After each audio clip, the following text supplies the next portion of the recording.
close segment, Cherry, with the match of the week. It's your turn with news and rumors. Woo!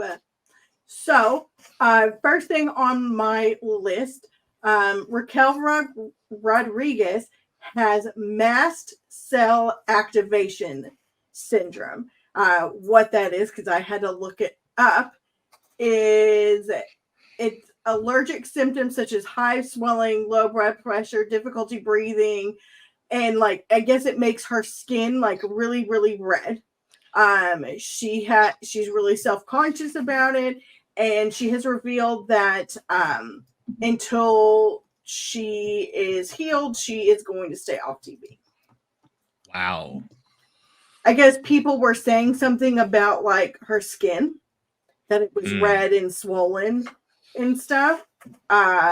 So she just made the choice to just be off TV for a little bit. So quick healing for Raquel. You will be definitely missed in that locker room. So Do you know by chance, Boss Bitch Allison, what actually activates all of these reactions? I have no idea.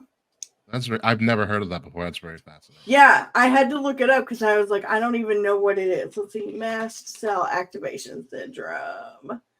Yeah, it says expanding blood vessels, itchy skin, swollen skin, mucus buildup, tightened airways, wheezing, headaches, anaphylaxis. I guess it's like an an allergy thing. Anaphylaxis means they stop breathing. Yeah. That sounds pretty serious. Yeah. Yeah. That sounds pretty. That's one of those things I don't want to have happen is when you stop breathing. Like, yeah, I guess it's like an autoimmune disease. Yeah, I'm looking it up right now. Like it can cause you to like, I guess, not be able to walk in its most severe. Mm-hmm. It says mast cells mistakenly release too many chemical agents. It's like a defect in her cells. Yeah.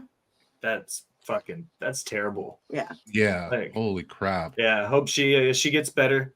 You never, no matter how you feel about somebody work wise, politic wise or anything, like you never want to see somebody go down. So like quick recovery for Raquel. Yeah. Yeah.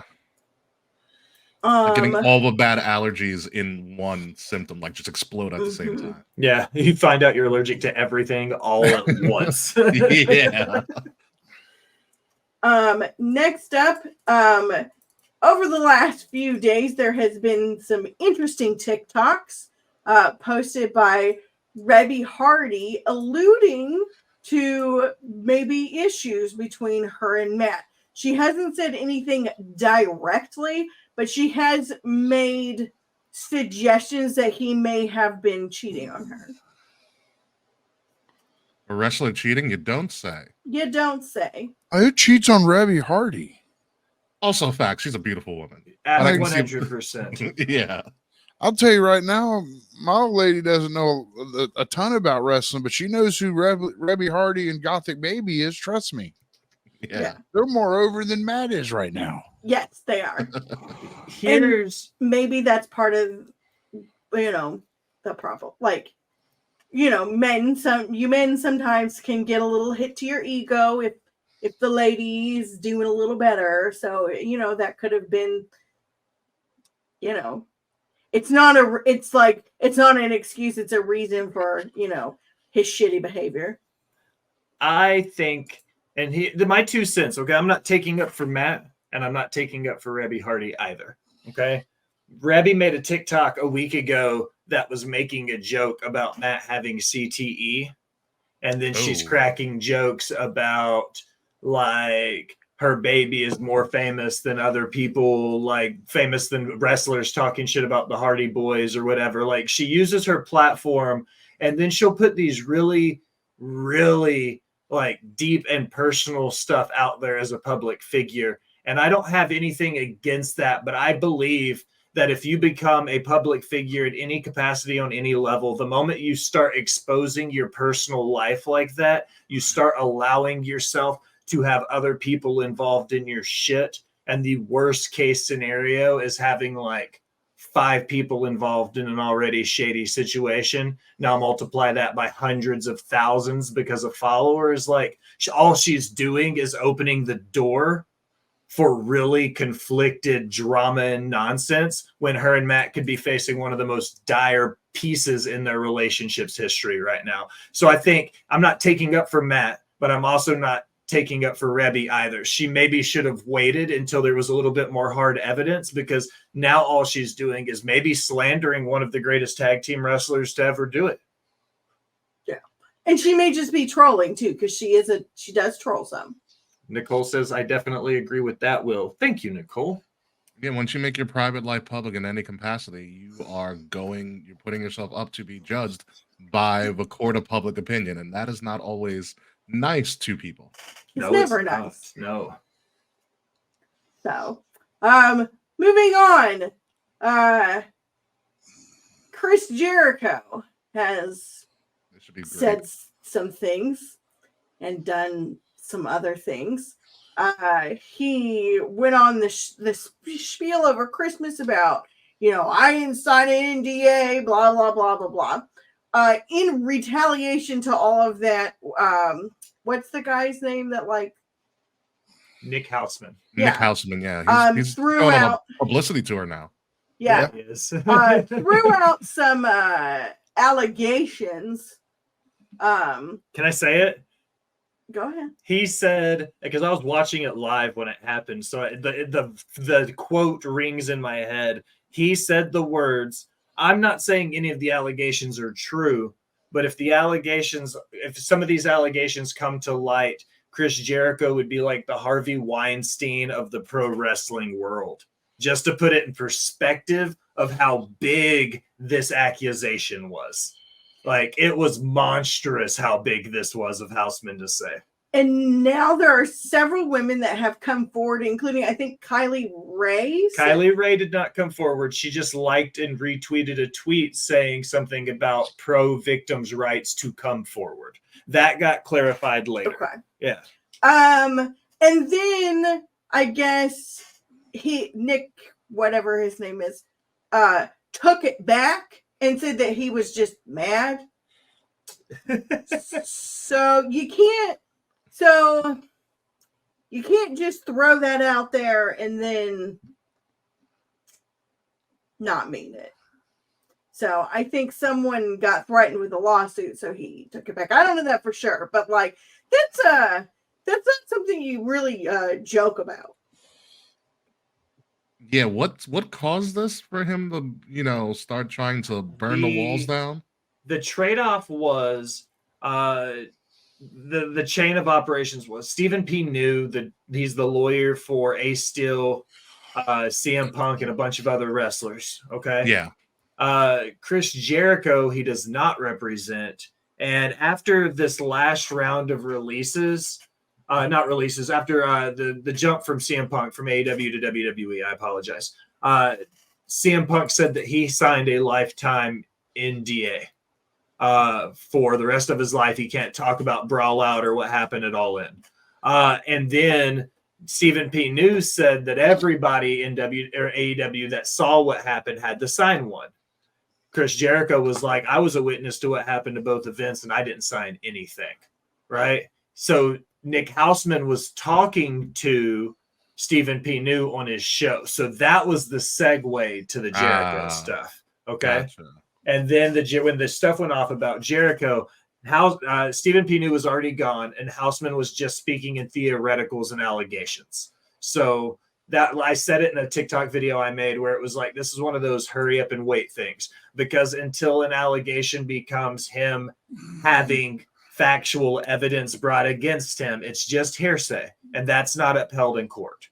You know what I mean? It's just allegations at this point. And they're just internet rumors. That's what TK called them. Yeah. Yes, he also said he had the safest locker room in all of pro wrestling.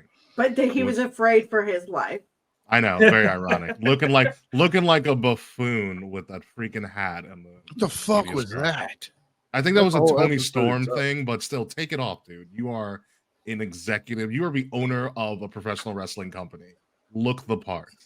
The president and CEO and head of creative for the second largest wrestling promotion in the world. The longest title ever in any press release that he ever puts out. Owner, executive, CEO, head booker, whatever. Like all like Tony, stop it. Chris, let's see, Tony Khan, master of blah, blah, blah. No. Master of the universe, Tony Khan. Yeah.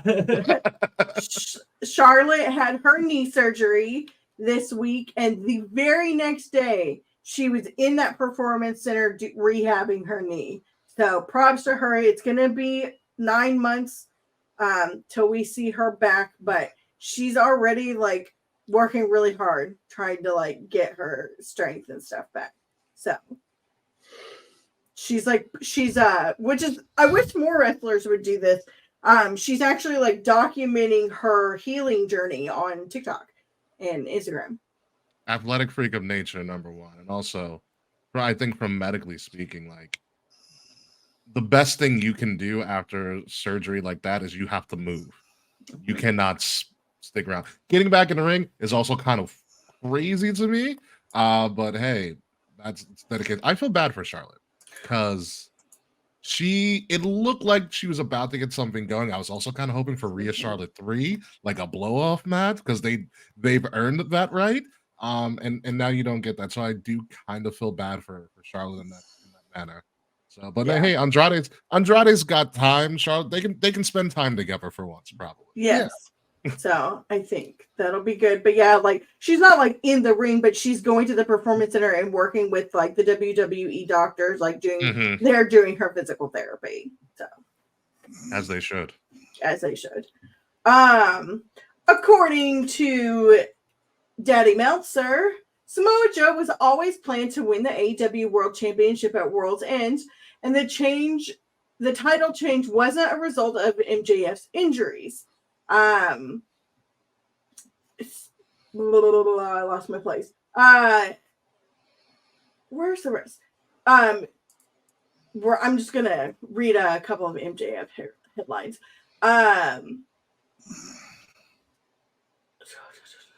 AEW, let's see. PW Insider spoke to AEW and they believe that MJF isn't actually gone, obviously, and said the source thinks that his removal from the company's roster page is just storyline playing off his War of 2024 stuff that he's referenced forever. And there's also talk about hang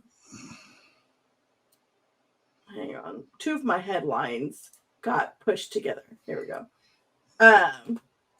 They're also noting that MJF was told he could be out for close to a year if he has shoulder surgery. MJF wants to avoid that, so he's hoping to have it heal through rehab rather than surgery. Do you think that AEW can make it with MJF being out for a year? I think tackle that one. I think MJF right now is AEW's cash cow. That's where a lot of their cards lie, is with MJF. They need to elevate someone, and it doesn't need to be a Sammy Guevara or Darby Allin. I mean, it could be Jack Perry. Because we all know Al loves Jack Perry. No. But you've lost. AEW's injuries are ridiculous sometimes.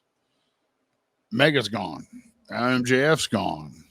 Like, those are, in the grand scheme of their company thing, those are two big hits to them. Agree. They need to find, and Adam Cole is hurt.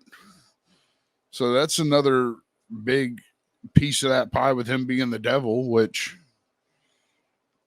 okay, it keeps him on TV. That's all it's doing. Yeah.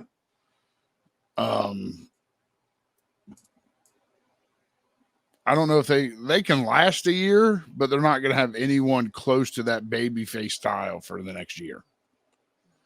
Agree. That generic fan-made babyface. Which, I mean, that's a challenge that I think they have to overcome, if anything, because MJF's not going to be there forever.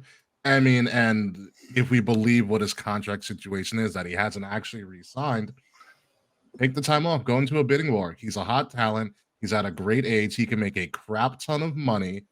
Force somebody's hand. Hell, force both of their hands. Say, Yeah. I'm going to surgery. This is my time frame for returning. Let's talk something out. Hell, MJF, take the time off, negotiate, put them up against each other, get your money, put yourself in the right position to elevate yourself. You did your stories, you had your run. Now it's time for you to get paid based on the work that you did. And then when you come back fresh, better than ever. Better than ever. You know, there's the fear of wrestlers staying away from the public eye, from the wrestling eye for an extended amount of time. And will they remember them or not? MJF, I don't believe, has that problem. He has such a energy about him. He's already that guy that he can almost take a year off and come back and everybody will remember him. He's got the look, he has the freaking scarf, the Burberry stuff. Like he's built an image for himself that he can benefit from taking this time off, and he needs to. He said it in his Players Tribune thing. I'm tired, which translated to me for I'm dropping tonight, which is what it was. Rest. Dude, don't overwork yourself. Like, he's very method in his tactics, but he has to know when to rest. No, Rest, for sure. negotiate, get your money. Then we'll talk about what you're going to do creatively when you return. Yeah. He's the biggest free agent in all of wrestling. Yeah. I don't really think there's a place for him in WWE, but I'm sure they could find one. But like right now, there's not for me, there's not really a storyline that he like all the big guys have things going on. Like there's not anywhere to like stick him. MJF is if he does move over to yeah, bit of WWE Triple H Wonderland. It is a at the earliest Raw After Mania debut at the earliest. Oh yeah. Yeah. According to Fightful Select, Naomi is expected to return to WWE and I can't talk tonight. Man, I'm out of practice. Naomi is expected to return to WWE and possibly sooner rather than later. Her contract with Impact is up, I think, like January 20th, like the 20th of this month. So, and in addition to that, her tag team partner, there's so many conflicting stories about this. Like some people are saying this, some people are saying that. So I have two headlines. So Sean Ross Sapp is banking on that she's 100% going to AEW. PW Insider is all in on she's going to WWE. What do y'all think? On all of that, who wants to tackle that? Do you want that, Will? The way I've looked at it is that, oh God, Baxter, did y'all hear that? Yeah, I did. I heard that. Yeah, that was the dog. The way I look at it is Naomi and Mercedes Moné both are in the perfect situation where they're going to make a bag no matter where they go. Trinity went into TNA. She won the Knockouts title. She helped elevate an already strong division even higher and showed that she can be the person and maybe the best women's locker room in pro wrestling. Knockouts division's always acclaimed as being one of the top women's divisions. She showed us that she can be the person to run that division, and now she's ready to cash out. She bet on herself. She showed that she could do it. Now she goes back to Connecticut and WWE, then she'll get paid. She'll just get paid money. You know, if she goes to AEW, she's going to get paid money. So as far as the dirt sheets go, one saying one is going one place and one saying one is going the other place. Like, I just hope they have fun wherever they end up because they both deserve it. They both worked their asses off. Sasha coming off a major injury, Trinity coming off of maybe the best run in her career. Like, I hope them both the best no matter where they end up. I think Sasha's best place is to go back to WWE. I think Naomi could be a star anywhere, and that's including New Japan, AEW, TNA, anywhere. I think Sasha is best fit for WWE, though. They need her. They need both of them, to be honest. Like, that women's division has been really flat without them. My last thing, WWE still wants, well, let me backtrack. The Rock came back this week. Ta-da! You know Woo! that. WWE, though, still wants Cody Rhodes against Reigns at Mania, which would explain a theory making the rounds that Roman might happen at Elimination Chamber, with Cody then challenging Roman at WrestleMania 40. According to Daddy Meltzer, the original, Roman being called the head of the table and the tribal chief was made specifically for a storyline to get him to a match with The Rock. The term originated from Reigns' desire to build a program with The Rock. In fact, the report mentions WrestleMania 38 as a planned date for that showdown before multiple factors derailed that and subsequent chances to make it happen. So Roman, there were many things that happened that led Roman to having the belt this long, because it wasn't the original plan. So what do y'all think? Do y'all think that they're going to do Rock Roman at Elimination Chamber? Or do you think they're going to screw Cody over again? So I'm talking a lot about this, or probably more so when I talk about Mercedes Moné and Sasha, because I'm a big Mark and she's awesome. But this isn't a rumor. I mean, this is like, it's not a switcheroo of plans. This is the thing that makes logically the most sense. Initially, when The Rock showed up a couple of months ago on SmackDown, he had confirmed earlier on that day in Colorado that WrestleMania 38 was the plan and things fell through. Then he showed up on SmackDown. This time around, he's at the Rose Bowl promoting the UFL, the United Football League, the XFL USFL merger, and lo and behold, hours later, he's in San Diego, doing this thing. This isn't a Rock surprise. This is Rock planning this out. This is convenience. When you look at this, and I discussed this on my show about this possibility, this is logical sense. The Rock was on a promotional tour. He says UFL's first sporting event, first matchup is March 30th, a week before WrestleMania Night 1. Okay. I saw what The Rock did with his version of the revamped XFL. He is extremely hands-on. This is a vision. This is his love child per se, next to professional wrestling. He's very hands-on in this. The great situation that WWE is in at the moment is that it is WrestleMania 40. It is WrestleMania in and of itself is a top 10 sporting event in the world, the likes of the World Cup, the Olympics, the NFL Super Bowl, the NBA Finals, this, that, and the third. The NCAA Final Four, it is up there with all of them. WWE and WrestleMania do not need Dwayne Johnson, The Rock, at WrestleMania 40. What WWE and WrestleMania needs, and it works out for everybody's schedule, is at the end of February, they're opening up extensively, as they showed last year, into the world market.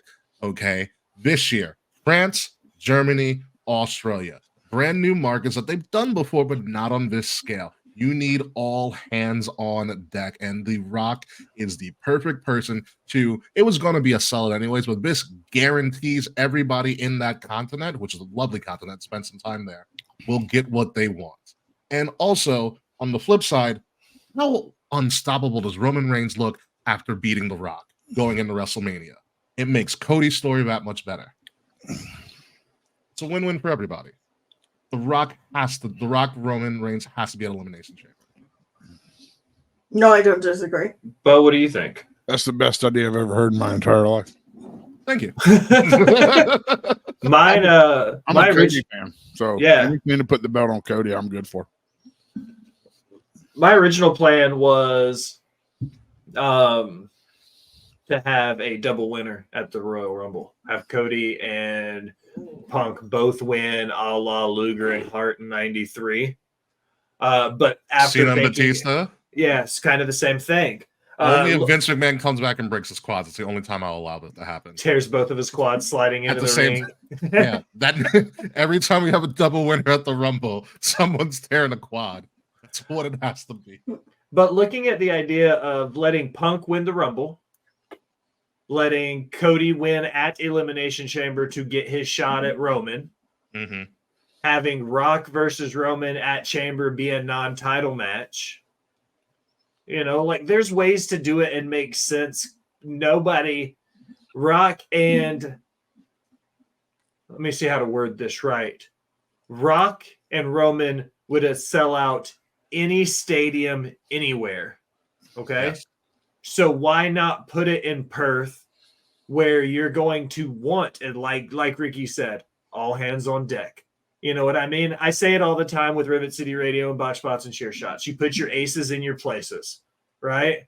Yeah. Like that's how you do it.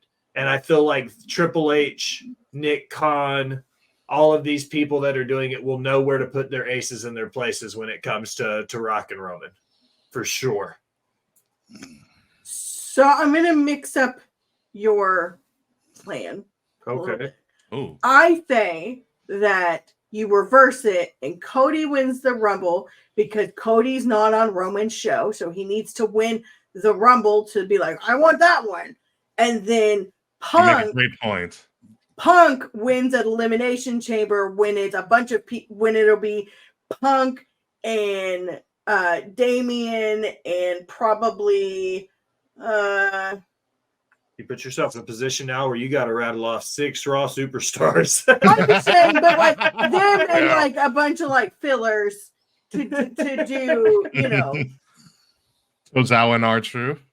yeah, like just a bunch of fucking people. Like Zawa and R-Truth in an Elimination Chamber match with Cody Rhodes and CM Punk. no, it'll probably be like it won't be Cody. It'll be Punk and Damian and probably Finn Balor and Give me Bronson Reed in there too. Bronson Reed would Yeah. be a good pick. um I'm just talking trash. They but have I'm just plenty saying of like superstars on Raw. that logically makes more sense than Punk winning the Rumble.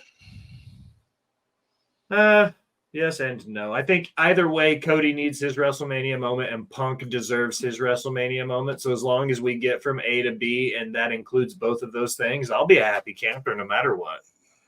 That's the only way that it makes sense because, even though brand splits aren't real and we think that they are, the only way that Cody can really challenge for Roman's belt is if he wins the Rumble.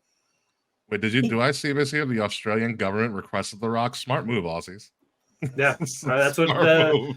one of the unofficial executive producers for Rivet City Radio, AJ Hoover, dropping bombs. Yeah. Let Has us know anybody what's going heard on. Has anybody heard the Star Wars theory in accordance to Cody Rhodes? No, what's that? So Cody Rhodes returns at WrestleMania 38, A New Hope. WrestleMania 39, he loses to Roman. The Empire or the Bloodline strikes back. WrestleMania 40, Return of a Jedi. That's actually That's genius. pretty, Yeah. Oh, I like that a lot. Yeah. All right. Are we ready? Are you Pretty ready? much Homelander anyway, so it makes sense to do it in Philly. Yes, I'm Play my intro. Wow. run that shit. Oh no. Oh shit. Did you lose my intro? Oh no. No, it's here. Hold on. I just didn't have it uploaded to this profile yet. So live TV, ladies and gentlemen. Here it Yeah, comes. I deal with that a lot too.